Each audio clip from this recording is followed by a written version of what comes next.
Operation सिंदूर के लुकमा बन चुके हैं, यानी कि ऐसा हड़प लिया है ऑपरेशन सिंदूर ने 14 बंदे जो है फैमिली के अजहर मसूद के, कि वो मजबूरन मीडिया पर आकर बोलने लगा कि भैया मेरी फैमिली की जगह अगर मैं मुर्दार हो जाता तो काफी ज्यादा अच्छा होता। हमने भी आमीन कह दिया कि भाई आमीन, अगर तू मुर्दार हो जाता तो काफी ज्यादा अच्छा होता। लेकिन आप सोचिए कि ऑपरेशन सिंदूर ने किस जगह को टारगेट किया है। आप अंदाजा लगाइए इंडिया के आर्मी के पावर का, इंटेलिजेंस का अंदाजा लगाइए कि कहां जाकर पिन टारगेट मारा है, लॉक टारगेट मारा है। अब पाकिस्तान ने दुनिया के आगे खुद ही सबूत दे दिया भाई। अब इंडिया को जो है मारे थे दहशतगर्दों के, जान के ये बता रहा है बदले में कि पाकिस्तान जंग मुसल्लत कर रहा है। ये कह रहा है चीखें देखें उनकी, और पठानकोट एयरपोर्ट तबाह। नाजरीन, पाकिस्तान फोर्स ने मुकम्मल जंग शुरू कर दी है माशाल्लाह। ये है वो फोर्स, दुनिया की नंबर 1 फोर्स। हाँ भाई, इंडिया कहा था ना घुस के मारेंगे। पाकिस्तान ने बर वक्त हिसाब बराबर कर दिए था, लेकिन आज 6 भारतीय तैयारे गिरा दिए गए हैं। 5 की तस्दीक हो चुकी है। 3 राफेल तैयारे हैं, एक मिग-21 है, एक सिखुई तैयारा है, 5 भारतीय दिफाई जेट तैयारे इस वक्त आग, शोलों और धुएं के कश्मीर में 9 आतंकवादी ठिकानों को निशाना बनाया और उन्हें राख में तब्दील कर दिया। रक्षा मंत्रालय के बयान के अनुसार ये ठिकाने भारत के खिलाफ आतंकवादी साजिश के केंद्र थे। सैटेलाइट इमेजरी और ह्यूमन सिग्नल इंटेलिजेंस के आधार पर इन ठिकानों को चुना गया ताकि सटीकता जो है आतंकवादी ठिकानों को लेकर 100% रहे। और कई निशाने लगाए। रावलपिंडी में लगाया गया, जहां लश्कर तैयबा का सबसे बड़ा प्रशिक्षण शिविर है, जहां आतंकवादियों को पाकिस्तान हथियार देता है, विस्फोटक देता है, ड्रोन हमले की ट्रेनिंग दी जाती है। यहीं से रक्षा मंत्रालय का मानना है कि पहलगाम के हमले की साजिश रची गई थी और इस जगह को हिंदुस्तान ने नेस्त नाबूद कर दिया। बहावलपुर, वो जगह जहां पर जैश-ए मोहम्मद का गढ़ है, यहां से 2001 के संसद हमले और 2019 के पुलवामा हमले की न्यूक्लियर स्टेट को अटैक करना है। And attacking a nuclear state means what? Attacking a nuclear power means what? A nuclear bomb coming to you, India. This is the meaning of attacking a nuclear state. और हमारा कुछ नहीं जाता। हमें मारोगे तुम बचोगे? इंडिया तुम हमें मारोगे तुम बचोगे? अर्नाब गोस्वामी जैसे डॉग्स, बार्किंग डॉग्स, तुम बचोगे? ये आरएसएस आइडियोलॉजी लेकर तुम बचोगे? एक न्यूक्लियर स्टेट का मतलब क्या है? पटाखे बचाने के लिए हमने एटम बम रखा हुआ है। तुम आके हमारे बच्चों पे बम गिराओगे, हमने पटाखे फोड़ने के लिए एटम बम। न्यूक्लियर स्टेट किसे कहते हैं? एक आजाद न्यूक्लियर पावर किसे कहते हैं? न्यूक्लियर स्टेट किसे कहते हैं? इतना बड़ा चैलेंज कर दिया पाकिस्तान की आजादी, इंटीग्रिटी और सॉवरेनिटी को। क्या वजीर आजम के पास है? चलें, ये तो हम जरा कुछ और तरफ निकल जाएंगे, क्योंकि ऐसे ही है ना कि कहते हैं कि वहां पर तो पाकिस्तान में जो वजीर आजम है उसके पास तो कोई कंट्रोल नहीं होता उसके हाथ में, और वो तो खुद देख रहा होता है कि आगे क्या होने वाला है। लेकिन ये जो है इस बार ये सामने आ रही है बात कि ये जो कौमी सलामती की कमेटी थी उसमें ये किया गया। लेकिन अब ये कहा जा रहा है कि जो शहबाज शरीफ हैं वो कुछ ही देर में कौम से खिताब करेंगे, एड्रेस करेंगे वो नेशन से। अब उस नेशन से एड्रेस में वो क्या बताएंगे? नेशन तो देख चुकी सब कुछ। नेशन ने तो देखा जाए तो सब कुछ देख लिया। जो भारत की तरफ से 9 सिटीज पर पाकिस्तान में हमला किया गया है, वो तो पूरी नेशन ने, पूरी कौम ने देख लिया है। तो अब उसको और क्या बताना है? हाँ, उसको अब ये बताया जाएगा कि हमने जो है एक भरपूर मुंह तोड़ जवाब दिया है, उनके इतने तैयारे जो हैं वो मार गिराए हैं, ये किया है वगैरह वगैरह। लेकिन यहाँ पर ये तो चले टिटबिट्स हैं, यानी कि आप समझ लें कि ये तो छोटी छोटी जो डेवलपमेंट्स हो रही हैं, जो खबरें आ रही हैं, वो मैंने लॉक टारगेट मारा है। अब पाकिस्तान ने दुनिया के आगे खुद ही सबूत दे दिया भाई। अब इंडिया को जो है किसी दुनिया को यह नहीं बताना पड़ेगा, कोई सबूत देने की जरूरत ही नहीं है कि भैया हमने कहां कहां मिसाइल मारे हैं। अजहर मसूद की फैमिली, स्पेशली उसकी पत्नी जो शिकार बनी थी से जो है ऑपरेशन सिंदूर का, तब उससे रहा नहीं गया। वो कहते हैं ना कि दूसरी की फैमिलियों को मारना बड़ा आसान होता है, जब बात खुद पे आती है तो लोगों के जो है पतलून गीले हो जाते हैं। तो असद मजूर, जो मसूद असद, क्या नाम है यार, जो भी लांती नाम है इसका, इसने इतनी दहशतगर्दियों में इतने बेगुनाह लोगों को हिंदुस्तान में जो है और कश्मीर में जो है इस वक्त धूल से हटी हुई है। भारत का गुरूर खाक में मिला दिया गया है। भारत राफेल तैयारे खरीद कर समझ रहा था कि पाकिस्तानी शाहीनों के आज़म को चैलेंज कर सकेगा, गजन पहुंचा सकेगा। आप सबको बड़ी खबर देता हूं, भावलपुर में राफेल त्यारा गिर गया है। J-10C की बड़ी कामयाबी, राफेल त्यारा गिरा दिया गया है भावलपुर में। जिंदाबाद पाकिस्तान फोर्स, जिंदाबाद। नाजरीन, मैं फुल तहकीक से आपको खबरें बता रहा हूं। सबसे पहले बता रहा हूं, कारगिल भारतीय फौजी अड्डा तबाह, कारगिल भारतीय फौजी अड्डा तबाह। जैसे कारगिल जंग छिड़ी थी, समझे ये जंग छिड़ चुकी है। बड़ी खबर और फुल तहकीक आपको मुकम्मल तहकीक से बताया जाएगा। कारगिल भारतीय फौजी अड्डा तबाह। बड़ी खबर पाकिस्तान ने पाकिस्तान की मस्जिद के ऊपर अटैक किया है, मस्जिद को शहीद किया गया है। ये इंडिया की पुरानी आदत है कि मस्जिद और मदरसों के ऊपर ये पहले इंडिया में अटैक करते थे, अब इन्होंने पाकिस्तान में भी मस्जिद के ऊपर अटैक करना शुरू कर दिया है। रात के अंधेरे में मोदी ने बुज़दिल होने का सबूत दिया है। अगर करना था फेस टू फेस करते। दूसरी बात, ये जो इंडिया में जो पहलगाम हुआ वो तो वहां सरजमीन पे लोगों ने किया, और जो पाकिस्तान में हुआ है वो हवाई किया गया है, मिसाइल के थ्रू किया गया है। इसमें कितना डिफरेंस है मैं आप लोगों को यहां पे बताऊंगा। जो इंडिया से मुझे देख रहे हैं भाई, अभी भी समझ जाओ, अभी भी समझ जाओ मोदी का ड्रामा, अभी भी समझ जाओ बीजेपी का ड्रामा। पाकिस्तान के ऊपर आपने इल्जाम लगाया कि पहलगाम पाकिस्तान ने किया है। पहलगाम का वाकया श्रीनगर एयरबेस पर, जो भारतीय एयरबेस है उस पर हमला कर दिया।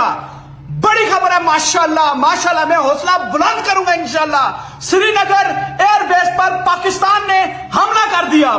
नाज़रीन, बड़ी खबर, दोदनियाल में भारतीय चेक पोस्ट को मुकम्मल तबाह कर दिया गया है।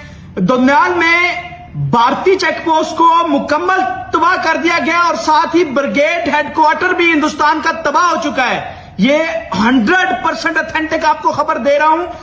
चौकी पर जो हमला हुआ उस पर सब फौजी मारे गए हैं उनके, भारत के, और ये भी बड़ी कामयाबी है माशाल्लाह। हाँ भाई, इंडिया कहा था ना घुस के मारेंगे।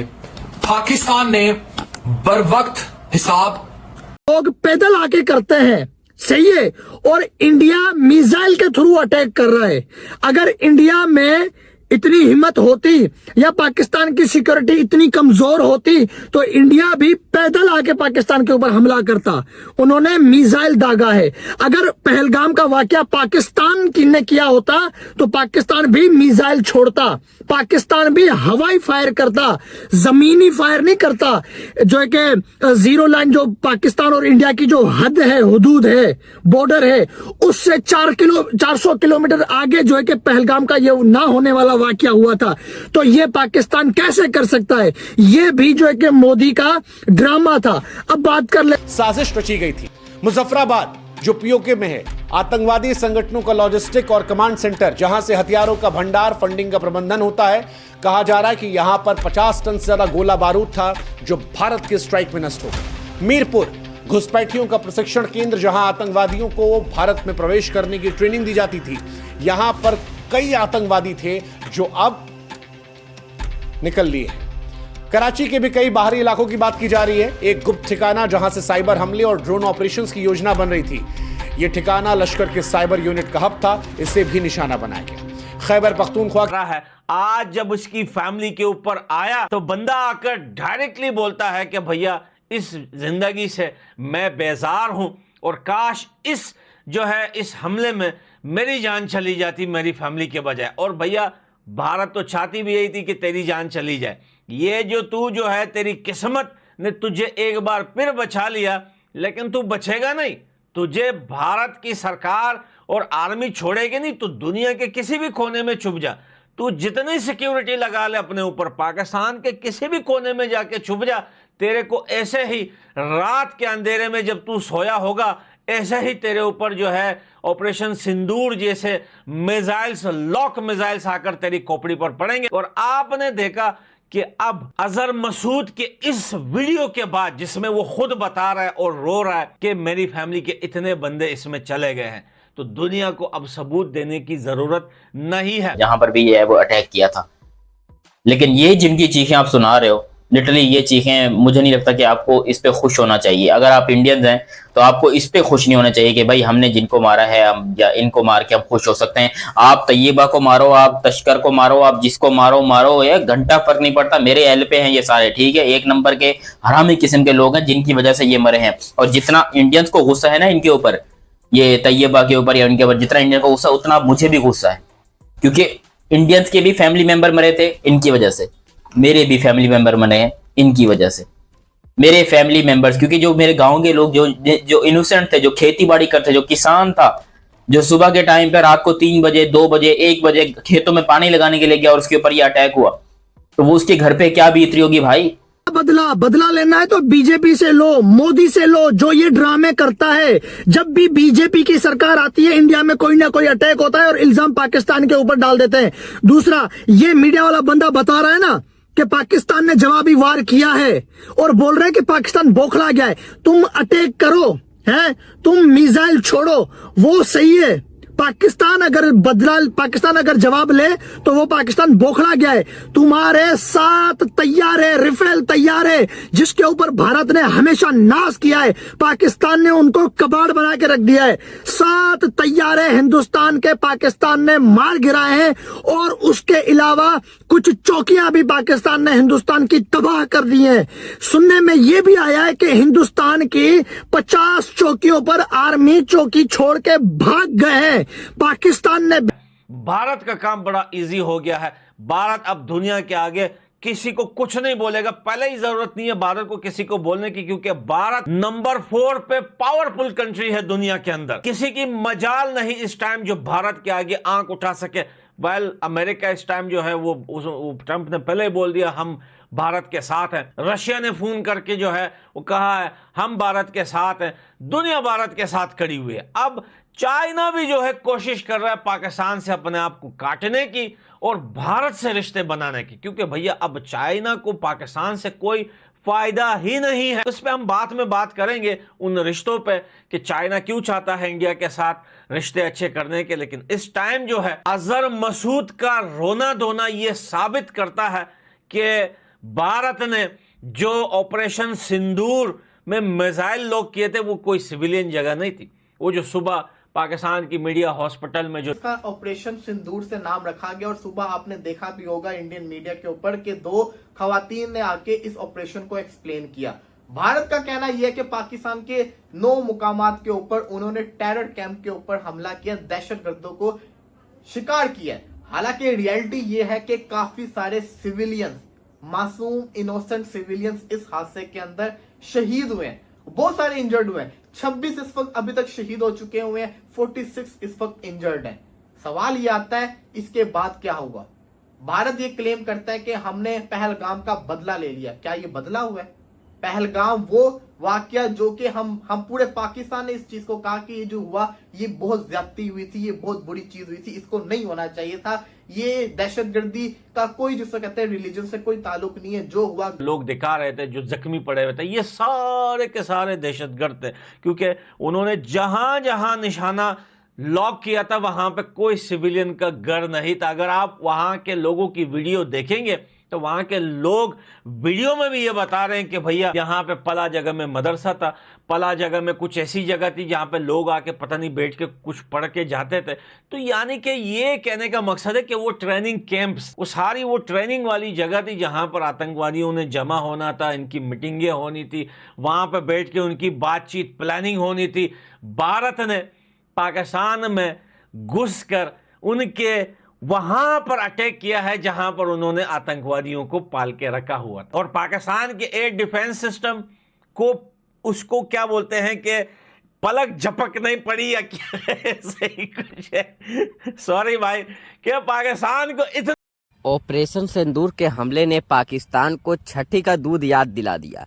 इन पाकिस्तानियों बहुत ही उछल कूद मचा रहे थे, पहलगाम हमला करके अपने आप को बहुत ही बड़ा समझ रहे थे, मगर ये नहीं जानते थे कि भारत के पास इतना दम है कि तुम जैसे पाकिस्तानियों को एक ही झटका में उड़ा दे। पाकिस्तानियों को पहलगाम हमले के बाद जो सजा मिली है, जिसे पाकिस्तानियों घुट घुट कर मर रहे हैं और रो रो कर माफ़ी मांग रहे हैं, मोदी जी माफ़ कर दो, दोबारा गलती नहीं होगा। मोदी जी ने जो इनके इतनी खतरनाक वाला सिंदूर हमला हुआ है, ऑपरेशन सिंदूर का हमला ने पाकिस्तान को पूरी तरह की बर्बाद कर दिया। अब पाकिस्तानियों दोबारा कभी भी भारत के खिलाफ नहीं बोलेंगे। इन पाकिस्तानियों की एकदम से हालत बिगड़ गया है। इन पाकिस्तानियों रो रो कर भीख मांग रहे हैं। पहले डिजिटल स्ट्राइक, उसके बाद सिंदूर, ऑपरेशन सिंदूर हमला। ये हमला ने पाकिस्तानियों को एकदम भाई उनकी नानी याद दिला दिया है कि पाकिस्तानियों अब कभी भी भूल कर भी इंडिया से पंगा नहीं लेंगे। इन पाकिस्तानियों का इतना मन बढ़ गया था कि भारत कुछ छोटा समझकर भारत बोलता नहीं था, चलो जाने दो, मगर ये सब कपार पे चढ़ गए थे। मगर भारत ने इस बार पाकिस्तानियों को उनकी औकात दिखा दिया। तनवीर अहमद जो भीख मांग रहा है, रो रो कर माफ़ी मांग रहा है, मोदी जी दोबारा गलती नहीं होगा, माफ़ कर दो, अब माफ़ कर दो, ऐसी गलती कभी नहीं होगा। पाकिस्तानी के जितने भी पब्लिक है सब रो रो के बुरा हाल हो गया है। इन पाकिस्तान के सभी पब्लिक रो रो कर माफ़ी मांग रहे हैं मोदी जी से, मोदी जी माफ़ कर दो, ऐसी गलती दोबारा कभी नहीं होगा।